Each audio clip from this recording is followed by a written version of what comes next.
And just like that, we're live, people. Live. Look at us. Holy crap. We are a motley crew today. A motley crew, huh? Mm-hmm. I get to be Nikki Six. So you're like, hey, I want a heroin addiction. I don't want to be Vince Neil. Because you don't want to kill a guy by accident. Sure. Right. I'm with you. I call Tommy. Heard his doink is like. Also, there's the Pam Anderson angle. That too? Yeah. He's the youngest as well. So, longevity, potentially. How did he age? Who? Tommy Lee. I think pretty normal for somebody who's done a lot of drugs. Okay. Like when I think of drug users, like I think of Keith Richards.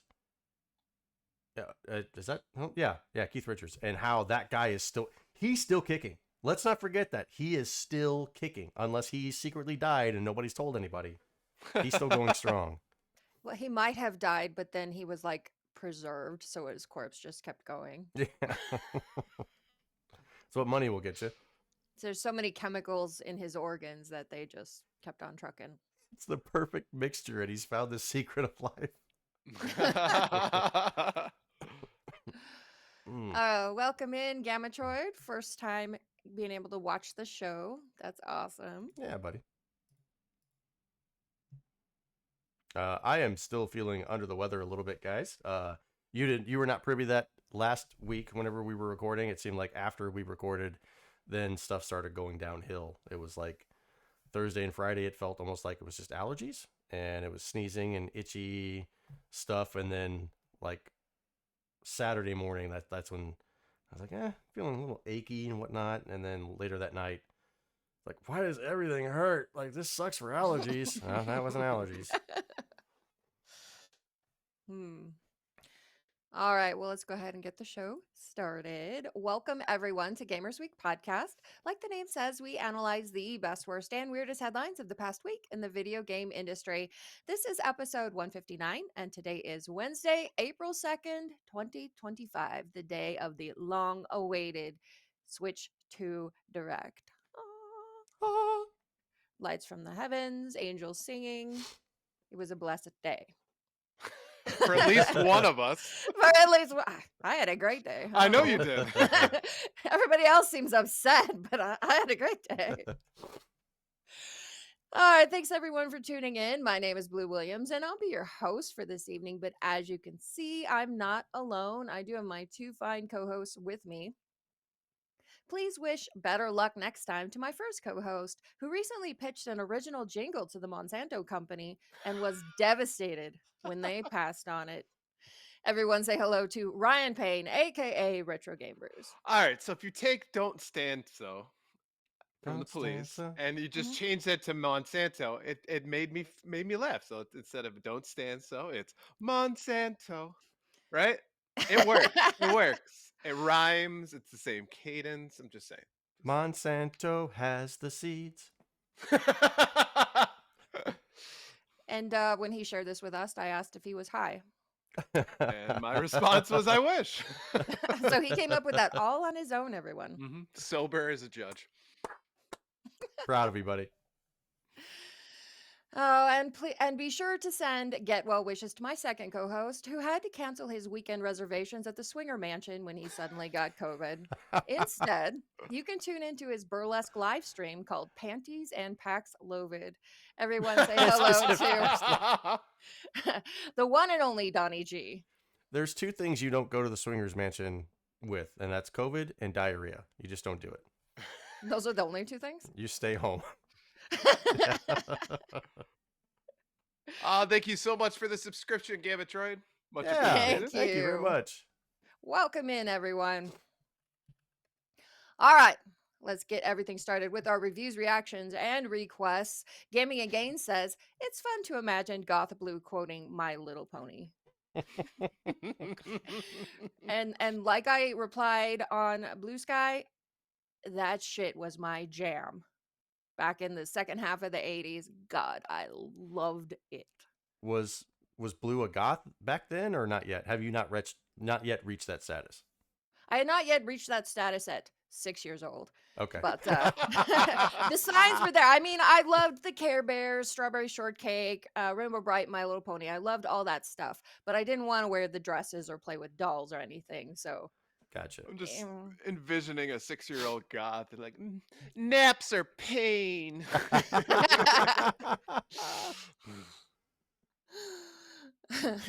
I want the chocolate milk because it's dark, Extra dark, like my soul. like me. NFT League comments, "Hey fam, can you send me your project link in inbox?" NFT League clearly did not check out our profile or our backlog of episodes. Yeah, no, that was my favorite part of all the bots because we did our last week's episode. We had NFT in the title. So all the NFT and crypto bots are liking and retweeting it and have no idea that we've been mocking them mercilessly for the last 3 years. Hey, exposure is good exposure. Mm-hmm. And you want us exposing ourselves. Yes, we do, Dr. Any Beckman. exposure is good exposure, right? And last up, Retro Monster said, "My prediction for the Switch 2 is that it only runs on human blood. 4 hours of blood battery life, and then you need more blood." What? What?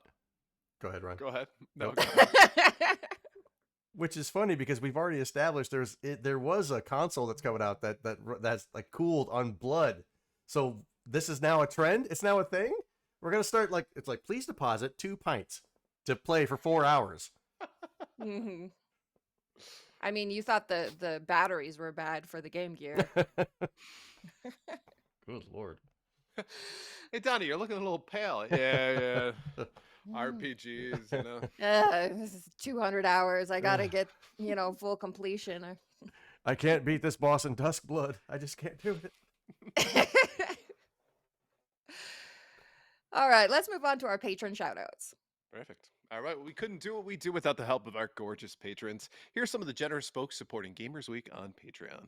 Rambowski, Terry Kinnair, Agale3030, Don't Make Me Pull This Car Over, Games with Coffee, Hybrid Divide, You Fall Before Me, Davey PGH, The Pixel Pond Family, including Shanna and Luke, Zach Huge Thanks, Puzzle Butter, Number One Blue Six Boys Fan, John Barron, Sassy Sony, Evo Lust, Rai Rai's Secret Best Friend, Mega Retro Man, Gamatroid, Mora Deeb, Michael, I'd buy that for $1. Look, right. Emo S, Bill Tucker, The Real Retro Game Brews, Fruitcakes, Pickle Pepper, Ducks with Thick Thighs, absolutely the best podcast, a work in progress, Wizard of Zardoz, Bobson Dugnut, Blues Little Sis, Loud Moth, Retro Blessed Pat, BNT Zilla Guy, The Mad Milkman, Seven Castle Forest, Crunchy Kong, Sheriff Snacks, Frank Grande, Love Retro BTW, and Steven San. If you like what you hear today, we really hope that you do. Please consider joining us on Patreon. Your support helps cover the cost of producing the show, as well as other cool stuff we'll be doing like prizes and giveaways. You also gain access to our bi-weekly patron-only bonus cast, Gamers Week Uncut, patrons with benefits. Visit patreon.com or follow the link in the show notes to learn more. Mad Milkman says, "This sounds so weird without the music." We fix it in post. We fix it in post. Ben Magnet says, "It's playing in my head." And that's how it is. Every single time we do this, it plays in my head. I'm just like. And Simon Asher says, "Could I just go to a butcher and get some cow blood?" No, it knows. It knows. Yeah. Retro Monster did specify human blood. I don't know if you could fool it with pig blood, though. All right, and on to our headlines. Our headline segment is proudly sponsored by the Retro Game Club podcast. It's a fantastic, family-friendly retro gaming podcast. In each episode, Rob picks 2 games to play and discuss, as well as news, interviews, and other topics. Right now, they're playing through The Horde. Visit them at retrogameclub.net or follow the link in the show notes. And if you don't know what The Horde is, it is an FMV for the 3DO. That explains why I don't know what The Horde is. Starring 80s heartthrob Kirk Cameron. Wow. Oh my God. I bet you have a lot of experience with Kirk Cameron growing up, Blue. No, because that would have required us to have a TV. Yeah, that sucks, man. She never got to see the goodness of Kirk Cameron, Joey Lawrence, Ricky Whoa. Schroeder from Silver Spoons, all that stuff. Nope. I got nothing. Though GoldenEye says, I remember that game. I've never played it, but it's on my Actually, list. I think he screamed it, so if you could yell that would be great. Yeah. I remember that game! Thank 3 you. exclamation marks! That was beautiful, Donnie. Oh. Well, God bless Rob for playing through Kirk Cameron. All right. So, the part that everyone has been waiting for, let's start with this week's headlines. And of course, the day has finally arrived. Nintendo unveiled so much of what we've been waiting for about the Nintendo Switch. Here's everything announced at the Switch 2 Direct, and settle in, kids, because it's a big one. Mario Kart World kicked off the Nintendo Switch Direct, and it was packed with a ton of gameplay and exciting reveals. First of all, it was confirmed that Mario Kart World will be released on the same day as Nintendo Switch 2. Alongside seeing our favorite characters racing in cars, motorcycles, boats, snowmobiles, and planes, we also saw characters grinding on rails, riding on walls, and more. We were also shown 2 brand new game modes, Knockout Tour and Free Roam. Knockout Tour is an elimination / battle royale style mode where you have to be the last driver racing as you travel across the wide world of this latest Mario Kart. Free Roam allows players to explore the levels Mario Kart World has at their own pace. They can go off track or learn routes or even just take a casual drive through the countryside.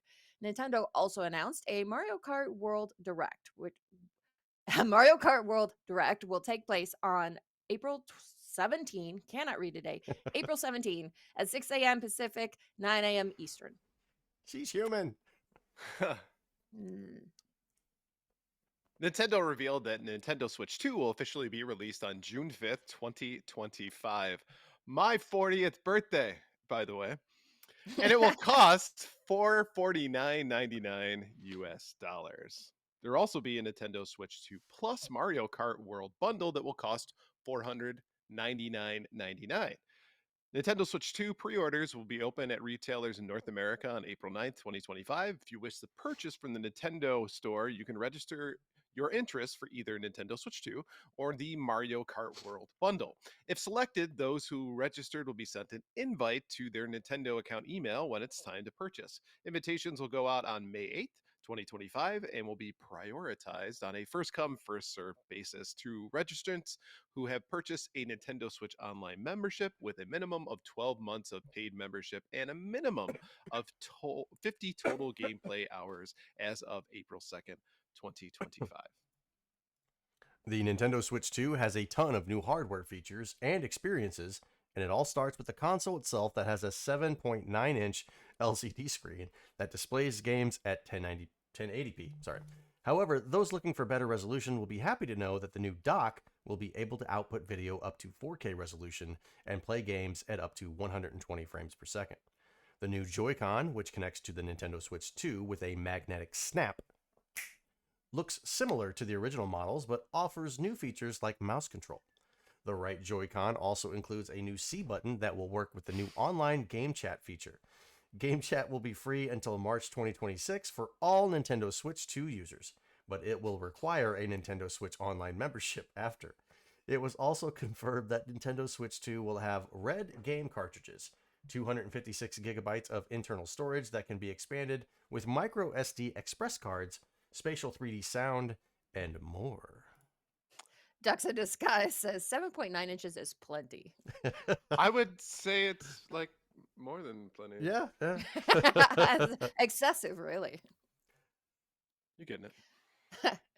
Nintendo Switch 2 will be launching with a bunch of accessories, including a Pro Controller for $79.99 that looks a lot like the original Switch Pro Controller, but comes with an audio jack, the C button for game chat, and 2 extra mappable back buttons. There will also be a new Nintendo Switch camera for $49.99 that can be used with game chat and can bring you not only into video chat with your friends, but also into various games like Super Mario Party Jamboree in fun ways. Nintendo Switch Welcome Tour was revealed as an exclusive title for Switch 2, and it looks to be an interactive way to learn more about this new console and everything it can do. It will be available as a paid digital title at the launch of Nintendo Switch 2. Paid Tech demos, nice. All right, GameCube games are finally coming to Nintendo Switch Online, but they are exclusive to the Nintendo Switch 2. These new games will begin launching when Nintendo Switch 2 is released and include The Legend of Zelda The Wind Waker. Nintendo will also be releasing as brand new wireless GameCube controller that can be used to play these titles. Nintendo peeled back the curtain a bit on the Nintendo Switch 2 edition games, including Super Mario Party Jamboree. The expanded version will take advantage of the Switch 2's mouse controls, camera, and voice recognition capabilities, and other games such as The Legend of Zelda Breath of the Wild and Legend of Zelda Tears of the Kingdom, Metroid Prime 4, Beyond, and Pokemon Legend Z through A are also getting Nintendo Switch 2 editions enhanced versions. Kirby Air Riders is a new title from Super Mario. Let's start that again. Kirby Air Riders is a new title from Super Smash Bros. Director Masahiro Sakurai that will be racing to Nintendo Switch 2 later in 2025. While we didn't see any gameplay, we did get a glimpse of Kirby on his Warp Star machine and other Kirby Air Riders on different machines. This will be the first Kirby Air Ride game since the original was released on GameCube in 2003. Nintendo and Koei Tecmo are working on a new Musou-style game called Hyrule Warriors: Age of Imprisonment that will serve as a prequel to The Legend of Zelda: Tears of the Kingdom. This will take Zelda and other characters back in time to learn more about the Imprisonment War. Hyrule Warriors: Age of Imprisonment will be released this winter. That's a tongue twister. Hyrule Warriors. It's Hyrule Warriors. As expected, a whole host of AAA third-party titles will be making appearances on Nintendo's new, more powerful machine. Confirmed titles include Elden Ring, Cyberpunk 2077, Borderlands 4, Hogwarts Legacy, Street Fighter 6, EA Sports FC, Madden, Tony Hawk's Pro Skater 3 and 4, Hitman World of Assassination, Signature Edition, and so much more. In addition, IO Interactive confirmed that the James Bond game currently titled Project 007 will launch on Nintendo Switch 2. Kirby and the Forgotten Land is another title getting the Nintendo Switch 2 edition treatment, which includes a brand new story called Star-Crossed World that will include new mouthful modes to utilize. The game will also have improved performance when it arrives on Switch 2 on August 28, 2025. Mouthful modes. I know why Blue read this section.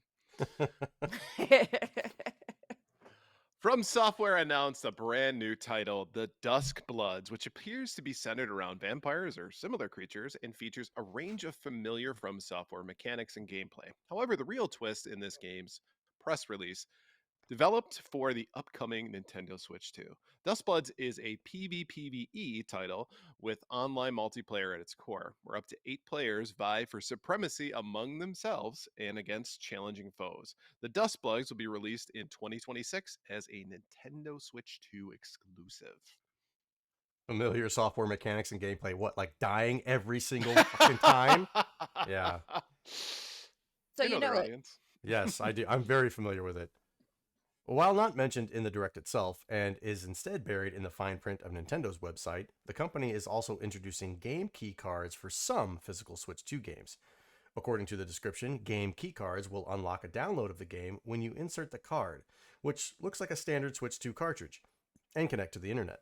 However, as per the title, the card itself is merely a key and doesn't hold the game data, at least not the full game data. Yet it must be inserted in the Switch 2 card slot if you want to play the digital game. We're still looking for the upside here. Exactly. And the last big trailer for Nintendo Switch was Donkey Kong Bananza, a new 3D platforming game that sees Donkey Kong smashing and digging and jumping through a wide range of levels. What's even more exciting is that Donkey Kong Bananza will be released on July 17th, 2025, 2 days after my birthday. GoldenEye says Duskbloods, also known as Redfall 2. Ooh. Let's not lump them in together. So, this was meant to be a happy day. But as it has turned out, if you've spent any time online today, you will know that this Direct has been perhaps the most controversial gaming thing that has happened all year, maybe in the last 6 months. I don't know. You either love it or you have never been filled with so much rage in your entire life. What did you guys think? I thought it was great. I mean, it had we got to know everything that we needed to know about the Switch 2, when it was going to be released, the price, what games were going to be on it, as well as how powerful it was going to be. And now we know that it's up there with the PS5 and the Xbox Series X. Mm-hmm. So I, walking into this, having seen the Nintendo Switch like prototype before this, so we knew it was going to be very similar to the Switch. It's almost like it's an upgraded Switch. I think that was the route to go, because Yeah. I think if Mm-hmm. I had jumped into this and just saw the Switch 2 is basically the same thing, I probably would have been bummed, to say the least. But since I already knew that was coming, I could really focus on the fact that it's got some really great games that are coming out for it. I mean, this Mario Kart World Tour, 24 different racers at once. That's huge. That's super fun. I am never going to use the free roam version. So that's your thing. More power to you. But nothing to me would be more boring than just going, let's drive around. It's But, oh, God. it's Mario Kart, but you don't get touched. You don't get blue shelled. You don't get lightning struck. You don't get red shelled or nothing. You can be there without the chaos and drive in peace. What's wrong with that? Exactly. I don't play Mario Kart to because it's a cozy game. You play Mario Kart and you got to take your hoodie off because you sweat so much. I take everything off, man. Pixar didn't happen. Ooh. That's a different tier for the Patreon. Sorry. I do like the knockout tour thing though. That's actually pretty cool. I mean, you got to be on top of your game, and what it also does is it kind of eliminates some of that competition lower on. So I think that would be a fun challenge. I'm pleased with this. So I just wanted to get my opinion out there about Mario Kart before Blue gushes over this. I apologize for gushing. Jesus. I mean, I thought as soon as they opened the direct 2 with Mario Kart World, like I didn't care what else they said the rest of the direct. Like this is what I need, this is what I want. It looks amazing. There's tons of new stuff. It looks like a truly new Mario Kart. And I know a lot of people are saying, well, they're doing stuff that Diddy Kong Racing did, 30 years ago. And maybe that's true. But for the Mario Kart series, this is brand new and it looks like it's going to be epic. I am excited for the knockout races. You Mhm. used to play those in the Cruisin' USA that had the knockout races in the arcades. Those were awesome, and I think that the knockout races, if you get to a worldwide online lobby with 24 people, it's going to be blood and carnage, and I'm Yeah. here for it. It's nuts. And while I'm not especially interested in the free roam off just the surface, I could see some potential in it, because a lot of the tracks I have wished that, like, if you just want to practice one turn or one shortcut, I Good wish you point. didn't have to do the whole race. You could just focus on that one part, and it sounds like that's exactly what you can do with free roam. Also, knowing Nintendo, I'm really hoping that there are some incentives to explore this world, things you can find maybe that will Yeah. help you in your races, or be other incentives to explore and enjoy what they've created. I hope it's not just driving around for the sake of driving around. So we'll wait and see what they have to say. I know that one of the I shouldn't say one of the I should say the hot button topic is the $80 price point for Mario Kart 8. I get it. That's $20 more than the last one, and it's a lot to swallow. So if you are a casual Mario Kart player, you play a couple times a year, then okay, probably this isn't for you. But I know for myself, we're going to be playing this Mario Kart title for the next decade, and I am Sure. probably going to get easy 1,000 hours out of it. Yeah. So I'm going to slap down the $80, and I'm not even going to hesitate. And to your point, being rewarded for going around and exploring and driving around and looking at all the levels and stuff like that, that is an incentive for those that people like to explore. Like currently with Elden Ring, which I'm playing, Mm-hmm. my son is exclaiming about how much inventory I have. He's like, "You got all these gear sets and whatnot." He's like, "How did you get those?" I'm just going around exploring, looking through caves and every little nook and cranny. Like I'm looking in Mm-hmm. there because that's what this game is designed to do. It's designed to reward those who look around. So my hat is off if Nintendo implements that. Mm-hmm. I will say for me, it just struck me as like, oh, you can do this and then take pictures in photo mode. So it's supposed to be like it's like adding a cozy element to the game, Yeah. which is the antithesis of Mario Kart. It really is. Maybe they're trying to expand it to a new audience, or maybe they're trying Sure. to change the identity of Mario Kart. I don't know. I did think that whole section when they were describing the game chat with the 4 online friends all just having a swell time playing together, that was so cringe. A few times I caught myself just trying to skip ahead without, forgetting that I was watching it live. I'm just like, can this be over? Because this is awful. Just imagine that it's not happy-go-lucky. It's oh fuck you. When we get together and play Mario Kart, it's not like that. Not at all. I will say though, for me, the game chat function I'm excited about. Um, you don't know how many hoops I've had to go through in order to get people to be able to play games in a tournament style setting. All I Yeah. would need Yeah. for that is a capture card for just myself, right? And then I would be able to set this up so that I could see everybody's screen. I can do that on my computer. Everything's set up. It's just one piece of technology that needs to work. Sometimes it does, sometimes it doesn't. But the point being is it's only mine. I don't know how many times I've tried to go through do tournaments and somebody's like, oh, my capture card isn't working. Oh, wait. You have to have a capture card for this? I didn't know this. Thank you for telling me the day of. Yeah. Yeah. Yeah. So this is exciting because the chat function though doesn't require the camera, but you can share your screen as well.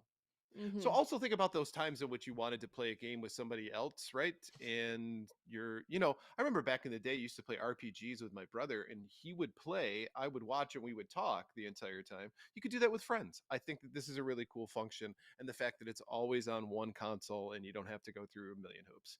I'm sure Discord was kind of like, oh shit, Yeah. yeah, Yeah. that A lot of people online were saying, oh, great, good for Nintendo. They came up with a worse version of Discord. Yeah. But this is for a lot bigger of an audience than just hardcore gamers who even know what Discord is. Do you right. know how many people in my everyday life that I mentioned, oh, and the Discord this, and they're like, what's Discord? Mm-hmm.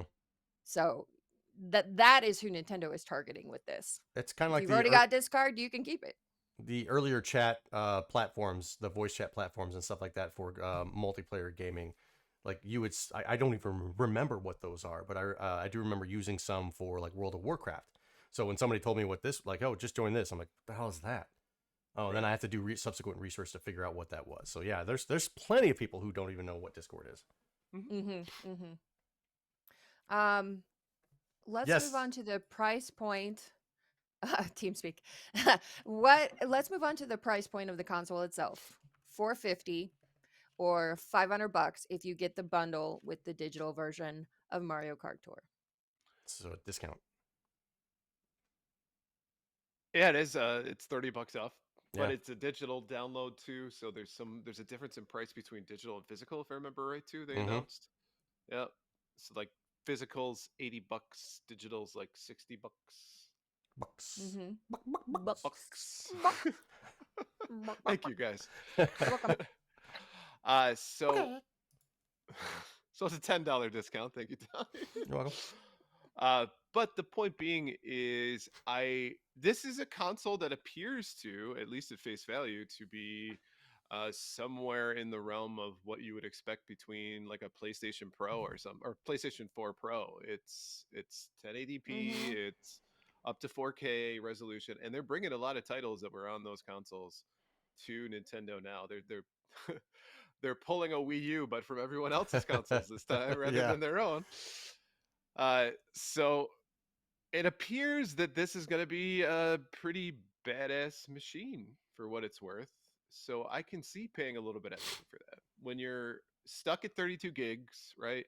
And you're stuck at 720p at, barely 60 frames per second, I understand why it's $300. But you're going to pay a little bit more if you want an upgrade. So do you think that Nintendo is done with being in the backseat as far as quality and when it comes to graphics and whatnot? You're shaking your head, but what I'm saying is, are they done with not being up there and playing at the big table with Sony and Microsoft as far as like all these AAA titles that they can't run on a Switch? Well, now that they can. Yeah, the old gun pay you koi weather technology with different Yeah. Mm-hmm. What I think is, I mean, they're just playing catch up again. It seems like because let's be honest with you, PlayStation 6 and Xbox Series AA or whatever the hell they come up with, um, dongle probably too. Uh, Dongle. uh, that life cycle is going to be fairly soon as well. So Mm-hmm. they're going to be behind the 8 ball again. I mean, this is pretty damn beefy for a Nintendo console. And I Beefy. think with that, what they're doing is they're planning for the next 8 to 10 years to where this is going to Right. tide them over. By the end of its life cycle, it's going to feel weenie. But right now, we're paying a little extra up front for the most power that we've ever gotten out of a Nintendo console. Mm-hmm. And I think because there are so many people who are have today online, like what surprised me is when Sony announces a $700 PS Pro, and this is all just my subjective experience of being online and seeing reactions to these things. But Sony announces a $700 PS5 Pro, and people laugh at it. They have fun with it. They're making memes. It's a joke. Nintendo announces a $450 Switch 2, and people are pissed. Right. They're disappointed. They've never been more angry. They're never playing Nintendo again. And it's just it's a little bit weird. I mean, yeah, Nintendo's strategy has always been we're going to price things and err on the affordable side because we know we'll sell more in the long run. But we are in a current economic situation where everything is more expensive. And Mm-hmm. I don't think you can ignore the political situation either, which we don't want to get into, but is making things more expensive and likely to do a hell of a lot more of that in the future. And the fact that Nintendo, this time, there is a Japanese only region locked Switch that they're selling for what's the equivalent of about $300. And then if you're in Japan and you want to get the unlocked version, then you're paying the same $450 that everybody else is paying. I think that says a lot about what influence went into the pricing of this Mm-hmm. console. So if everybody's saying, well, Nintendo's just trying to push the boundaries, they're greedy, blah, blah, blah. At least I think those are not invalid criticisms, but I think at least be fair and look at the whole picture of what went into them probably deciding this price. Exactly. And $299 when the original Switch came out, for a console that you knew that you weren't going to be able to play most AAA titles because they weren't going Right. to work well. Now Mhm. you get a powerhouse. That extra money that you're going to spend on this is for the capability to be able to play those AAA games and more. And not only that, it's the same, basically the same form factor. It's the same width as far as the console is concerned as Same the thickness.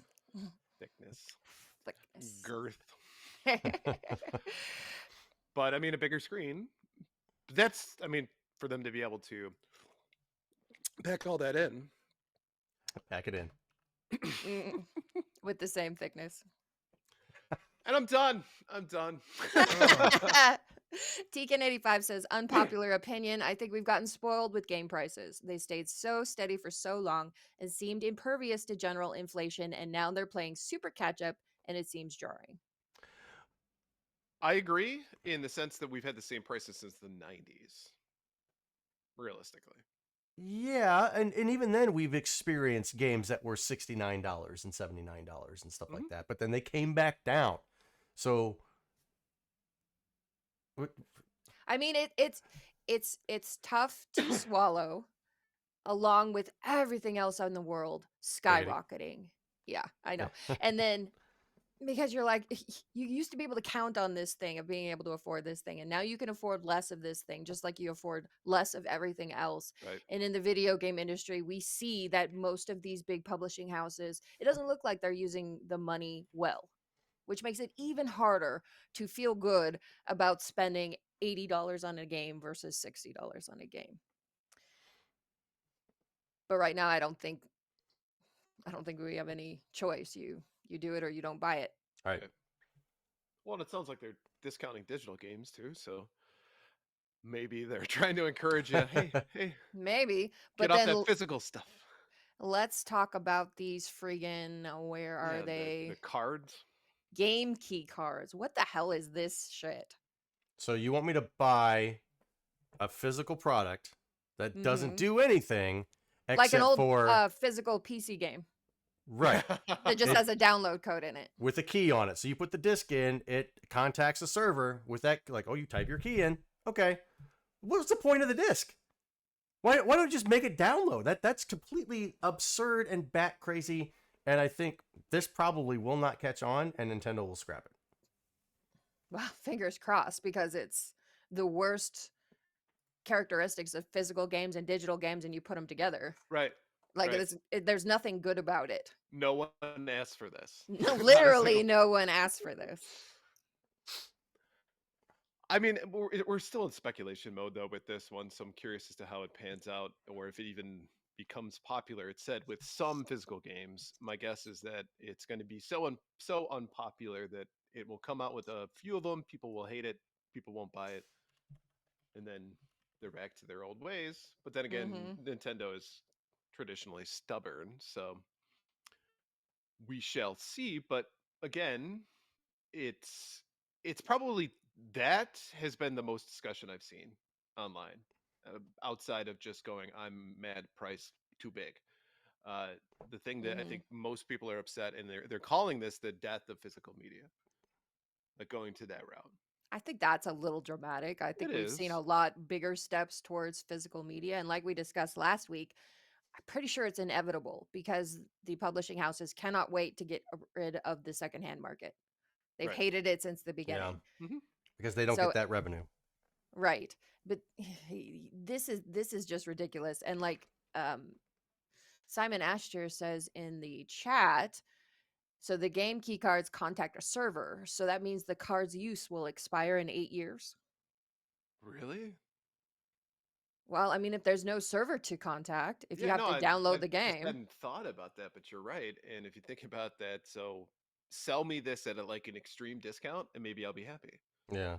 Because if you think about all the other stores that Nintendo has had that have shut down, like the 3DS and whatnot, right? there will come a time eventually when the Switch 2 store will shut down. It's like, oh, any games that you had that want to talk to that, I guess we don't know what to tell you. You don't own them anymore. I mean, that's 1,000 times worse than just buying the digital game that you could back up somewhere. Right. Versus in 8 years, gosh, I'd love to buy this game because I never got a chance to pick it up when it was released. Yeah. Sorry, it's not actually on the damn key card. So maybe now that you will see an influx of people buying those secondary memory sticks to plop into your Switch 2. Like, okay, all these games that I download on this disc. Now I just got a drawer full of discs that replace what the actual Switch cartridge were. If they're not going to make physical media anymore, and that's my stuff. That's nothing better ever happened to these things. That's my library. And like that's my desk from the 90s where I had that Rolodex of 3.5 floppies. You know, just... Rolodex. So that is something that if you're someone who buys physical Switch 2 games, you got to watch out for. Are you actually getting the game, or are you getting this game key card? Because I think that the game key cards will be the only physical edition that will be available for certain games, but we have to wait and see. So just something to keep your eyes open for. But Gaming and Gains says, damn, this is getting depressing. So let's move on quickly to the games that were talked about. Sure. Once you're done choking. Yeah, apparently. So I pointed this out earlier, but man, it was just like, let's take every game that is popular, that's been on everyone else's console. Let's bring it over to Switch 2. And I mean, think about it. Cyberpunk 2077 finally on Switch, you know. Street Fighter, which I was surprised to see. EA Sports, it was Madden, Hitman. Like I didn't expect these certain titles to be on a Switch console, but I guess if you're not making your own shit, you might as well just bring in other people's shit. that you know that they already like. Of course. I mean, that's exactly what PlayStation and Xbox have been doing all generations. So Right. 'tis the season, I suppose. Taken from copying their homework, if you will. Yep. Mhm. Yep. Let's just bring in all the old games, port them to our new system, shiny, brand new. And then I make fun of this practice constantly until it said Elden Ring. And I was like, ooh, I might need to play Elden Ring on On the another Switch. platform. It'll be different on another platform, right? See, and like Gaming Again says, I hate that I'm going to buy Cyberpunk again and pour too many hours into it while in bed.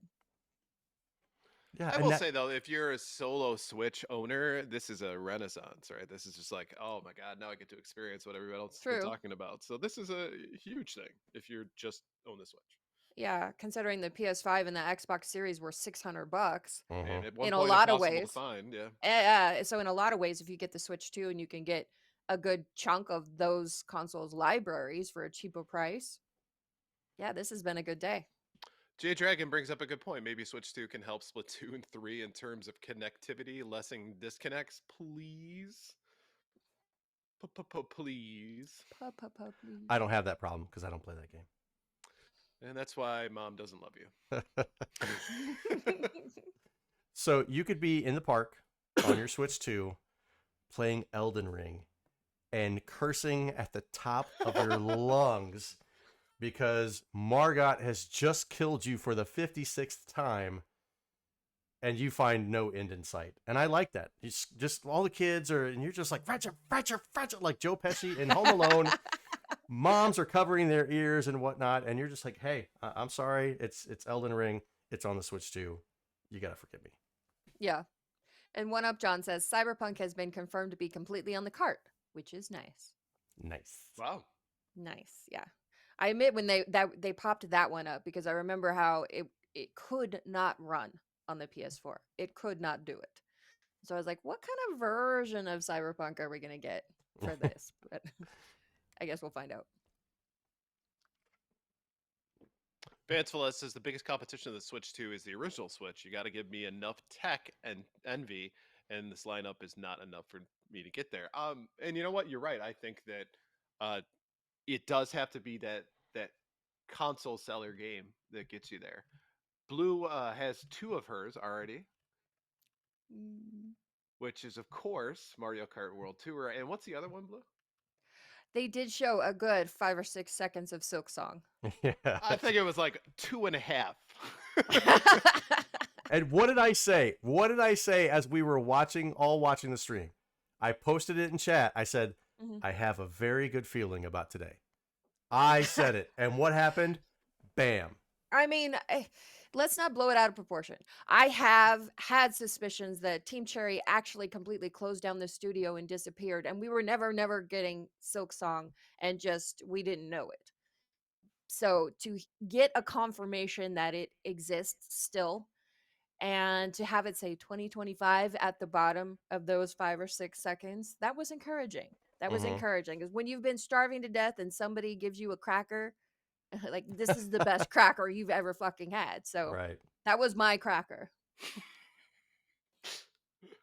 I love this analogy. Let's continue to do this. Let's talk more about crackers. Doogie's Forever said, I could hear Blue scream when I saw Silk Song. That's what that noise was. Yeah. Apologies. I probably woke everybody up because this direct was ridiculously early. I think we all collectively heard it like a tiny little pitch squeak. But the other game, like, there were a lot of interesting announcements. We get the GameCube games on the Switch Online, Kirby Air Riders, Hyrule Warriors, Age of Imprisonment, let's see, and then Donkey Kong Bonanza. The one that I absolutely did not see coming was a FromSoft exclusive for this Switch. I was like, Yeah. I'm sorry, what did you say? When we were watching the direct and I saw like the first opening of it, like, it looked dark. It looked vampire dark. And I was like, whoa, like a new Castlevania? Are you shitting me? Like, oh my God. Oh no, from software. From no, software. No, please no. I know. I was just like, yee! And then because this looks like everything I love. It's the FromSoft formula. I eat that up. It's dark, it's gothy, it's vampires. Like, yes, please put it in my veins. And then we get the news that it's PvPvE up to 8 players. I'm like, because the PvP part of Elden Ring is my least favorite part of that game. And so that is disappointing. But depending on the price point, I may try it. You may try to play with friends. I'm hoping that they'll just fill a lobby and you don't have to Yeah. like Yeah. play with friends, because 8 friends is a lot to get together at one time. But You Fall Before Me says, screw Souls-like Royale. Hopefully it does not turn into Fortnite with Souls-like stuff. I understand that energy. I do. I wish it was just going to be a new FromSoft title. But I mean, we just got Elden Ring DLC, so I think it's probably they're going to cook their next game for a while. And to be a Switch exclusive, I mean, the FromSoft fanboys are upset because they've never had to buy a Switch before. What is this? Yeah. What is this baby's toy? So it'd be interesting. It'd be real interesting to see what happens with this. And then they're going to be able to play while they're taking a shit as well, and it's going to revolutionize their experience. They can already do that with the Steam Deck. That's yeah.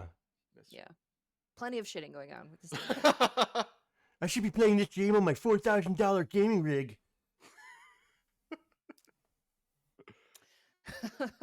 Okay. Any last comments on the Switch 2 before we move on? No, I'm excited. I will most likely be buying it not on June 5th because I will be out of town, which is annoying to me. Treat yourself for your birthday. Yeah, which, I mean, as soon as I get back, that's like, you know, I'm going to take an Uber from the airport to Best Buy and be like, all right, now we got here. Can I order this again to get home? You know? Did you guys see what I posted that Best Buy was doing midnight launch for the Switch 2? Midnight launches are back, baby. They are doing them again, and I am super stoked for that. Are you going to go? Yeah, I think I will. I will go ahead and pre-order a Switch 2. I will do the Donkey Kong, not Donkey Kong, but it would be awesome if they had a Donkey Kong bundle. I will do the Mario Kart bundle.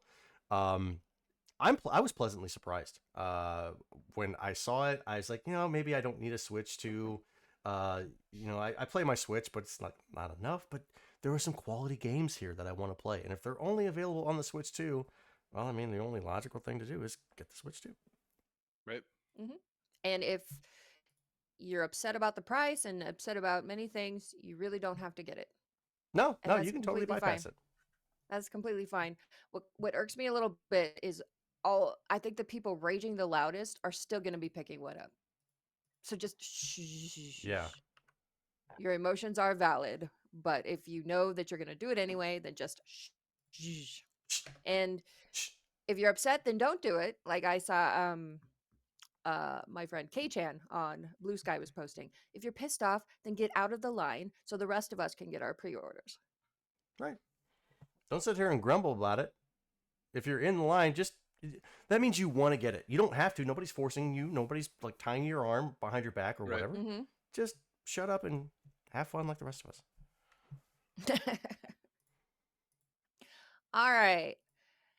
Next up, an Australian court has ordered YouTuber Karl Jobst. Jobst. Yeah. Okay, an Australian court has ordered YouTuber Karl Jobst to pay 380,000 Australian dollars, which is around 237,000 US dollars, in damages to celebrity arcade gamer Billy Mitchell relating to defamatory comments made by Jobst in a video published in 2021. Mitchell is notoriously litigious, with one of his lawsuits being against the late YouTuber Benjamin Smith, aka Apollo Legend, who had recorded several videos claiming Mitchell had cheated in his gaming world records. Jobst's video implied that Mitchell's settlement with Smith involved the latter paying him a large sum of money, ultimately leading to his suicide in 2020. It was this, and not any claim about the legitimacy of Mitchell's Donkey Kong scores, that prompted Mitchell to sue Jobst. According to Judge Ken Barlow, the 2020 settlement between Mitchell and Smith never involved the exchange of money at all. Smith was required to remove all YouTube videos and social media posts relating to Mitchell, assign copyright of those removed videos to Mitchell, and to cease publishing about Mitchell or face a $25,000 fine for each breach. The judge pointed out that over 500,000 people had downloaded Jobst's offending video and that it had resulted in many comments accusing Mitchell of murder, among other things. Judge Barlow also brought to attention Jobst's audacity. After receiving a concerns notice from Mitchell's lawyer in 2021, Jobst had posted on Twitter that the claim was exciting and that the case would be an amazing experience. So I will say this. I am super biased against Mr. Mitchell. I wanted personally this to fail, right? Because of what he represents, I think, from a gaming community perspective. He is the toxic version of the gamer that we all hate, right? He is somebody who has used illegitimate means, or at least allegedly. Let me do that so I don't have to An pay. opinion. Don't sue. Right. It's an opinion. Allegedly used illegitimate means in order to achieve his scores, or at least some of his scores moving forward. So much so that it prompted some backlash from Twin Galaxies. And, you know, his fall from grace has been hard. And so his response to all of this has been, let's sue everyone and their mother. And, you know, when it comes to being that litigious, it's often, and I'm not saying it is in this case, but often it's like what they often refer to as like a slap suit, right? The idea is that you're trying to limit somebody's ability to talk about a certain case or the details of it until the case is over. So you're essentially kind of silencing them through that time frame, which is kind of some of what happened with Jobst, but I think he also revealed a lot more than I was expecting for somebody to be in that position. And interestingly enough, they honed in on this claim about Apollo, which watching the original video, I didn't gather that he was accusing Billy of having any influence on that. I think it was. Well, I think it depends on what version, because the article that you sent, this, which is what I've summarized here, said he re-edited the video like 5 times. Yeah. Because what he originally said was apparently a full-on accusation, and then he re-edited the video to dial it back. I did not know that. Okay. Yeah. The So one I who saw knows was, which one you saw? Yeah, that was like, you know, this is something that's purely speculative, and it's, you know, coincidental is what it sounded like, at least from the versions I saw. So, but I think the unfortunate part is that this is going to be a lesson on both sides of the aisle, right? So Billy is now going to be way more emboldened about what he does from a lawsuit perspective, which I'm not pleased with, right? And I think that will also it's a sense of legitimacy for what he has claimed all of these years. So he can use that as something as a jumping off point to say, look, I was right, and this is an example of why, and therefore I can continue to operate in this way. And as far as there's a part of me that says, well, for the other side of it is, you know, we host a show. We talk about our opinions on this show, right? We provide commentary and analysis, and often our opinions are based off of our experiences or based off of the limited information that we know. I think we do a pretty good job of making sure that, you know, we aren't making bold claims without at least a little bit of evidence. But nonetheless, you can get careless, say something off the cuff, and potentially be sued for it. That's a scary proposition for me. Of course, but like you said, I think we do a very good job of not crossing that line or that boundary. And Karl Jobst, he effed around and he found out. You know, to sit there and say that you were responsible for somebody committing suicide. You know, and I don't like Billy Mitchell just as much as you don't either. But that's taking it a little bit too far. And when you say these words out there on the internet for millions of people to see, it's going to potentially sway their opinion about somebody who may or may not even know Billy Mitchell and what he's done or what have you. But to start spreading false accusations that, oh, this guy was responsible for this YouTuber killing himself because he said all these bad things about him and yada, yada, yada. Well, once you start spreading that, if you don't know the effing truth, then you get what you effing deserve. And I don't feel the least bit of sorry for him. But think of that sweet, sweet SEO that he got of in course. the wake of Apollo Legends' suicide. So you can make a video about Apollo Legends and about Billy Mitchell, and the internet will rush to it. And I think that he did that purposefully and made claims that would make people react and comment and share. And I mean, he was getting internet famous from, specifically, kind of like I said in our chat earlier, he was getting internet famous from poking the bear. And the bear growled at him. You know, they sent him several notices and he didn't pay attention. He just kept poking the bear. And now he's like, oh shit, I got bit. It's like, yeah, you did. Yeah. Sorry. I mean, Billy Mitchell, in my opinion, is an asswipe. But Karl Jobst doesn't seem a lot better.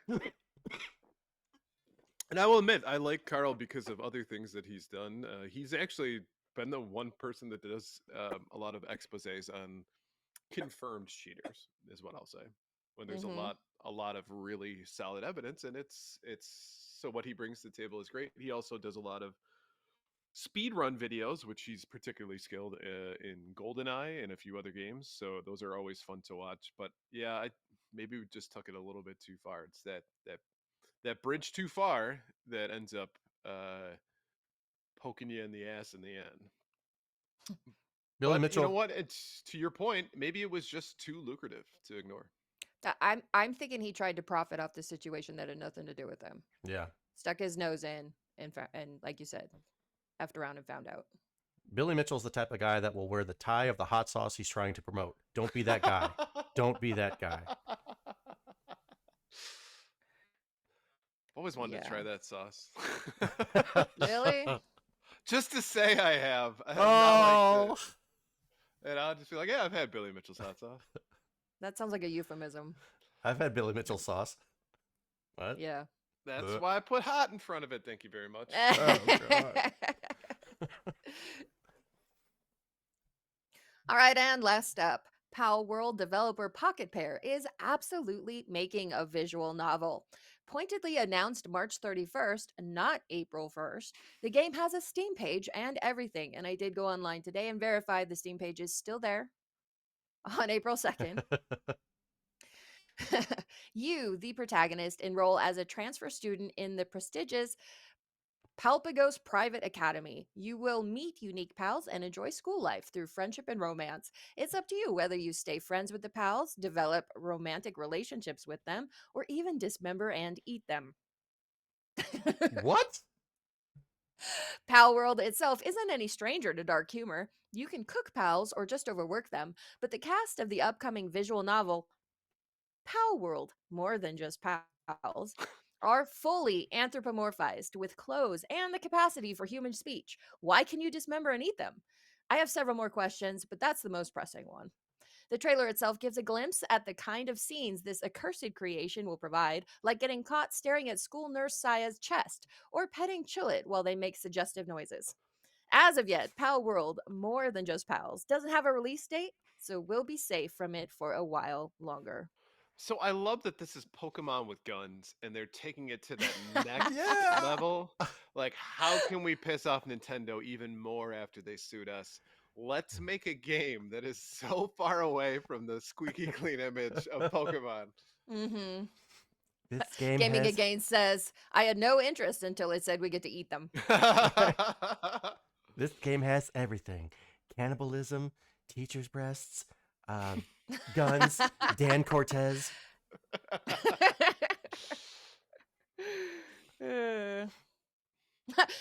Vance Velez, going back to our last topic, Vance Velez says, I will always remember Billy Mitchell for Pac-Man. He'll always remember himself for Pac-Man too. Mm-hmm. Yeah, Conker's Bad Fur Day multiplayer might be better, right? This is in the realm of Conker's. I think it takes it one extra step though. Mm-hmm. I don't know if there was any cannibalism in Conker's that I can remember. It doesn't have a Mighty Pooh that they have announced That you yet, know of. right? Yeah. So Yeah. we shall I see. mean, I will say that Palworld, I think they know exactly what they're developing. This is meant to be ridiculous and a a parody of visual novels and probably a parody of their own product, but Mhm. still it seems weird. Didn't they say they got like $1 billion for the game, and it was like way over the gross profit of it was just insane. So now they're just playing with house money, and they could just do whatever they want. Pretty much. That's like a developer's dream. It's like, hey, this is what we're gonna do. Throw money at it. Yes, go make the thing. Yeah.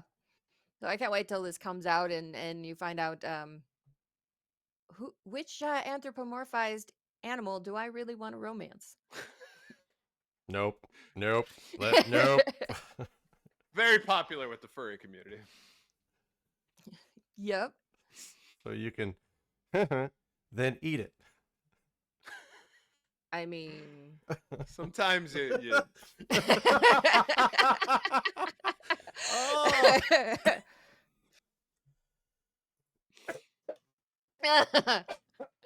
we killed him. Yeah, that one killed me. You see how red I'm getting in the face? Yep. Oh. Doogie Forever says, I'm not saying anything about dating Palworld monsters. I am already living in trouble, or I'm already in trouble and living in Florida. Anytime you get in trouble in Florida, they just start you off with an article that says Florida man. Yep. Yeah. Dismembered in 8. Partner blames Palworld. And then the media runs with it and says, see, video games make you violent. Mm-hmm.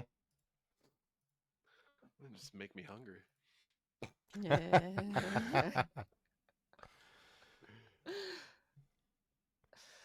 All right, let's move on to our top 3 new releases. First up is Koira, PS5 and PC. Save a puppy and embark on a heartwarming, hand-drawn adventure. Together, journey into the heart of an enchanted forest, solving puzzles and avoiding hunters to protect your newfound friend. Next up is Nif Nif. Not to be confused with Nip Nip. Yep. Totally different. Totally different. Switch PC. The forest is being invaded by a mysterious evil goo. Oh, this is so Nip Nip. But meet Nif Nif, a cute piglet from the mission to clean and save friends in a cozy deck builder roguelike venture into a heartwarming story with accessible mechanics and themes for everyone. And last up, Croc, Legend of the Gobos Remaster, PS5, Xbox Series X and S, PS4, Xbox One, Switch, and PC. Dive into a beautifully recreated world filled with vibrant colors, captivating landscapes, and playful challenges which will ignite your imagination. The Croc Legends of Gobos remaster offers an authentic blend of nostalgia, modern gameplay, and ensuring a game experience that pays homage to the original while inviting a new generation to discover its timeless classic. So, looking at these, Donnie, what are you in for? 0. Absolutely 0 games this week. None of these games tickle my fancy or touch me in that special spot that makes me want to jump up and play them. Korra, I think Korra is the one that looks the most interesting, but all 3 of them, they do not do anything for me. I even have Croc for the PlayStation 1. I've never played it. I don't even think I want to play it. So a big 0 for me. I will focus on dying endlessly in Elden Ring. Excellent. Blue, what are you in for? Unfortunately, I'm feeling the same. So, Koira, save a puppy from hunters that are hunting him. This description of this game is 2 sentences, and already my anxiety is 110. Like, I'm not gonna do like, okay. So you do Resident Evil 4, and you have to guide Ashley around, and she's annoying, and the only thing she can do for herself is scream at the top of her lungs, and you don't care if she lives or dies. Okay? That kind of escort mission, like, it's annoying. It's just annoying. But this one, it's a puppy, and there's a hunter trying to do bad things to it, kill it, I assume. What kind of hunter wants to kill a puppy?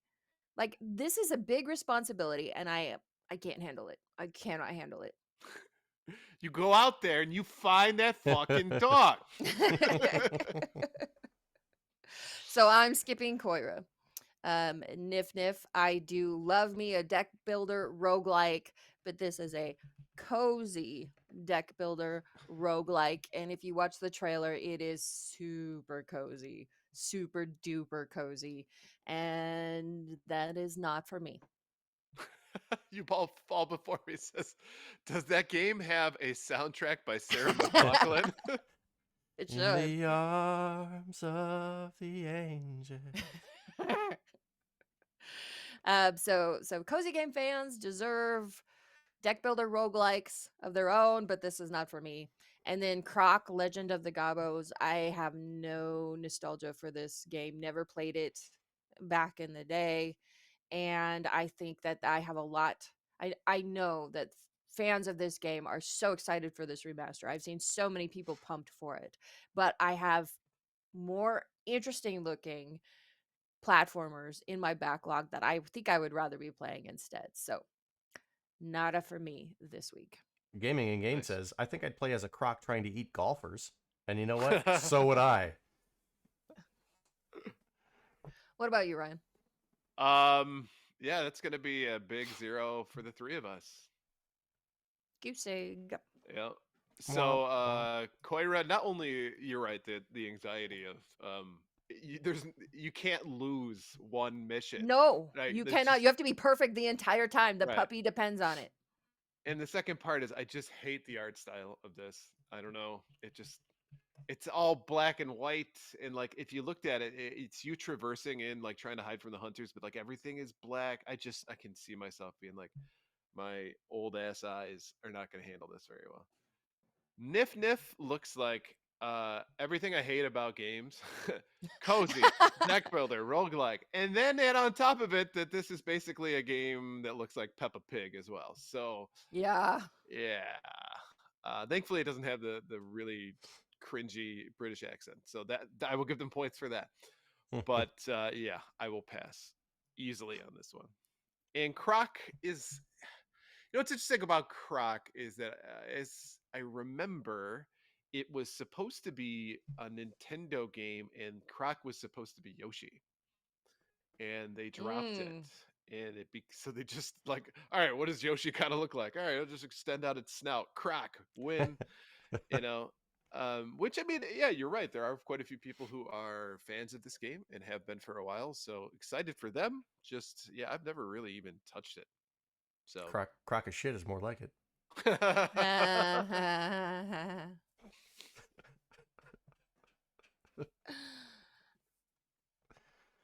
All right, before we move on, let's take a quick break to talk about our sponsor. This segment is proudly sponsored by A Gamer Looks at 40 podcast. The show explores the history of video games through the stories and experiences of the people who lived it. This week marks the end of Bill's Final Fantasy VII series, as he and his guests wrap up their odds, ends, and random thoughts. This week's question is, what's a video game you could talk about for months and never run out of things to say? Let Bill know your answer by sending him a tweet at A Gamer Looks at 40 on Twitter and Blue Sky. I gotta be honest with you, I struggle with this answer.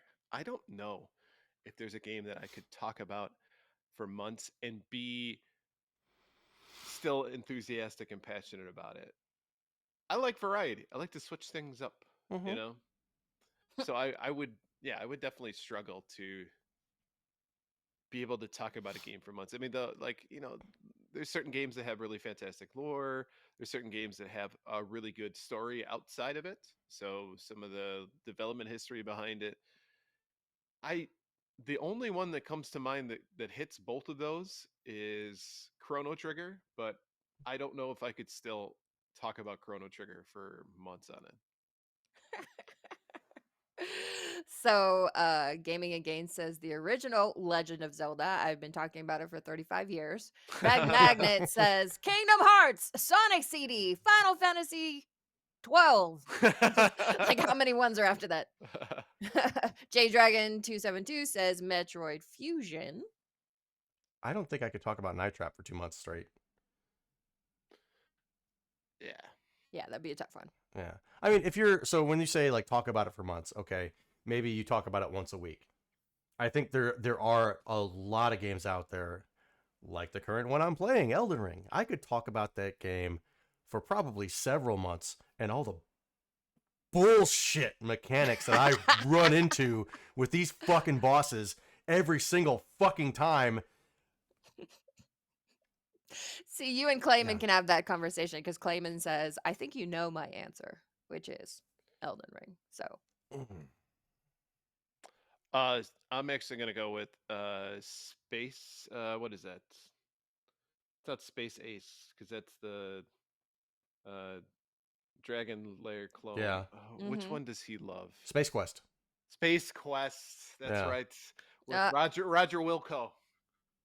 Clayman, who was right? Huh? You asking Clayman who's right? Because I say he would talk about Elden Ring. Oh, I say Space Quest. Really? Oh, Bloodborne. Clayman, you traitor. You effing traitor. Man, ouch, you ouch, traitor. okay. Right.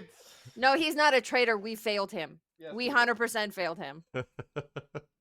Space Quest and Leisure Suit Larry are both great. Yes, they are gaming games. You know what? I'm not even going to say anything. I'm not even going to say it. Okay, because it's a podcast, so you're supposed to stay. Stay Well, you're not wearing. Oh, I didn't want to bring it up because you're not fucking wearing something, and this only it accentuates it, adds to it because you were right about Clayman. Where's your little fucking necklace? No, I was wrong. Daddy. He said Bloodborne. Yeah, and I said Elden Ring, so I was wrong. Oh. I mean, All I'll right. take the daddy credit if you want to give it to Nope, me. But... nope, that's taken back. Sorry. Just pull it on back. So, I think that if you're going to talk about a game for months, it's a game that it has to have a lot of layers and depth to it. And for me, a game that does that is Elden Ring because you can really nerd out about the lore if you want to, but also the amount of depth in how you can craft your build and all the different ways you can do. You can break the game, you can do challenges, you can do races, and you could talk about that game every day for months and not run out of things to say. But as a second place, I will say Mario Kart, soon to be Mario Kart World, because there's all kinds of ways to optimize your build. You can talk about what lines to take in the tracks. You can discuss world record strats. You can practice NISCs and all that kind of stuff. So I think those two would be my choices. And Clayman says, I'll still talk about Elden Ring with you, Donnie. Call me anytime. Call me maybe.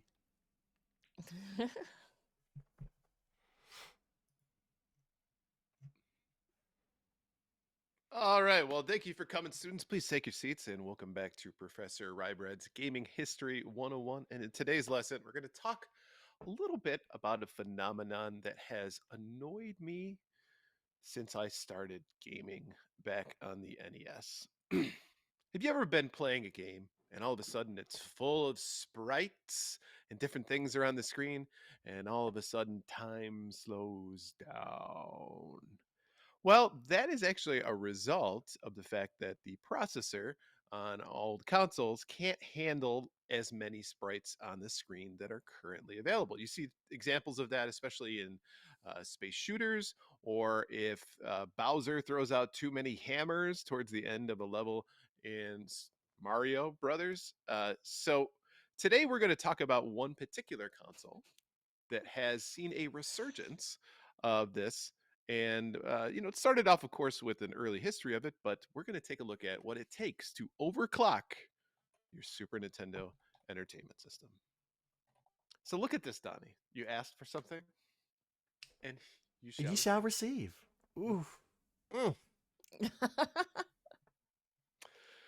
So overclocking itself, right? It's essentially it's a technique that's probably more associated with personal computers, right? People overclock their PCs quite often, and the idea is that you're going to try to force your computer to work at a higher rate than it normally would.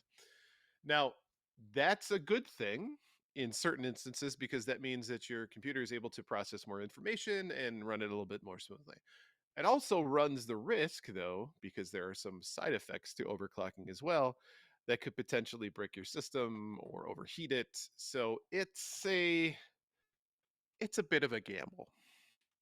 But as tech enthusiasts and gamers have kind of started to go back and tinker with old systems, they discovered that you can actually modify the clock crystal oscillator inside the Super Nintendo and can boost its CPU performance. The SNES finally has blast processing.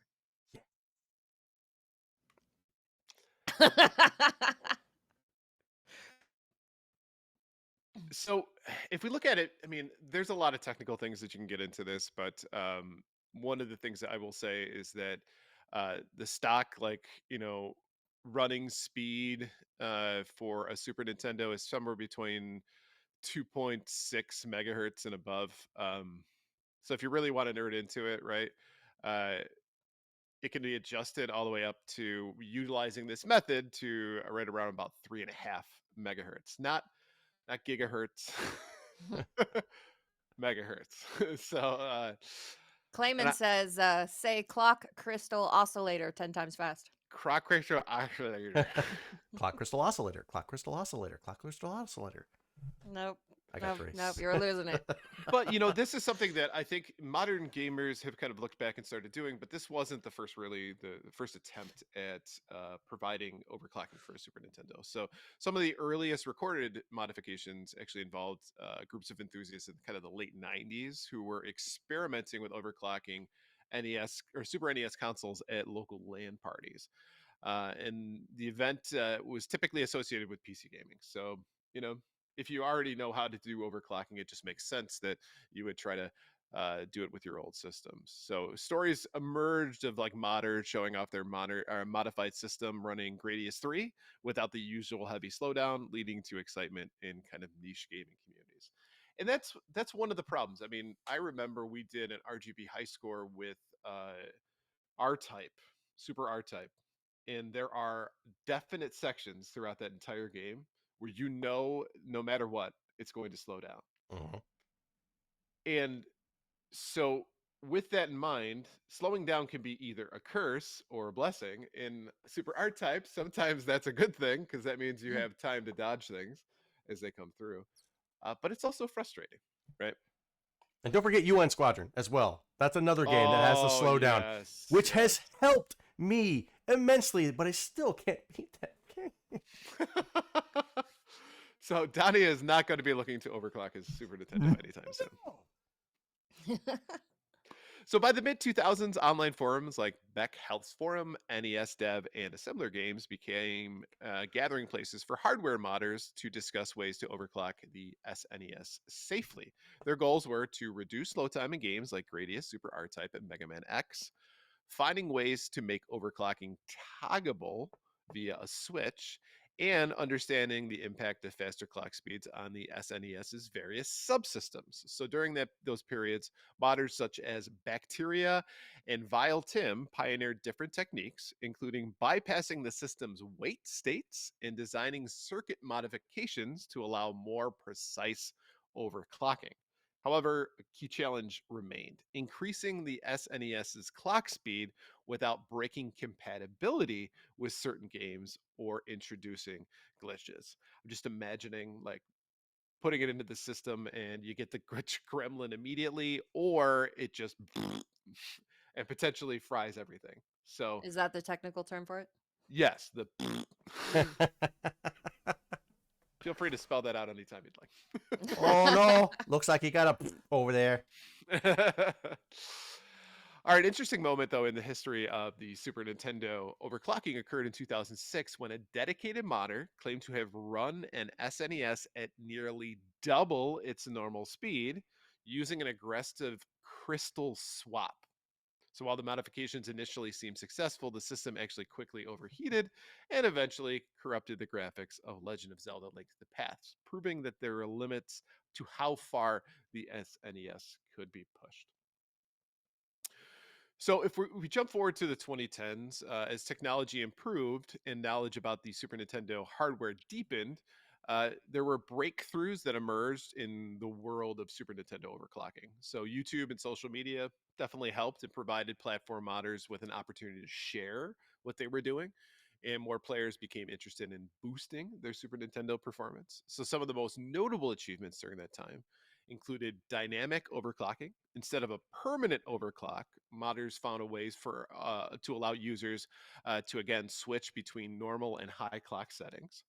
It improved stability, while early overclocking attempts led to graphical glitches. Better understanding of the Super Nintendo's timing mechanisms allowed them more stable modifications. And emulator-based overclocking, so the BSNES and the SNES 9X emulators added options to stimulate Oh.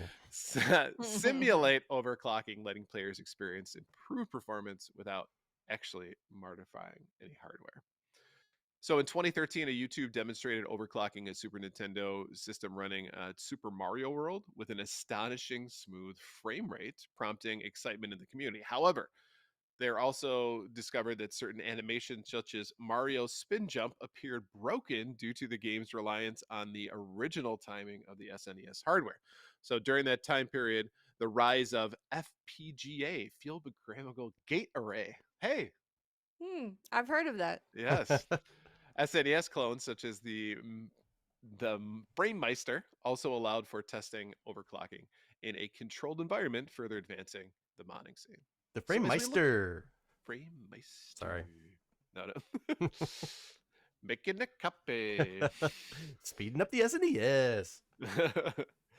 In recent years, so the SNES overclocking has even become more accessible thanks to modern advancements in 3D printing, PCB design, and microcontrolled based solutions. So some of the modders have developed plug and play overclocking kits, eliminating the need for excessive soldering.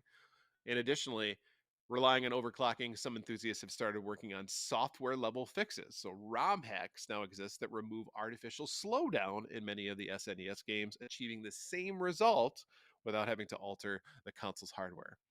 A particularly notable development was the creation of a custom ROM patch for Contra 3 The Alien Wars, which eliminated slowdown in chaotic scenes without overclocking.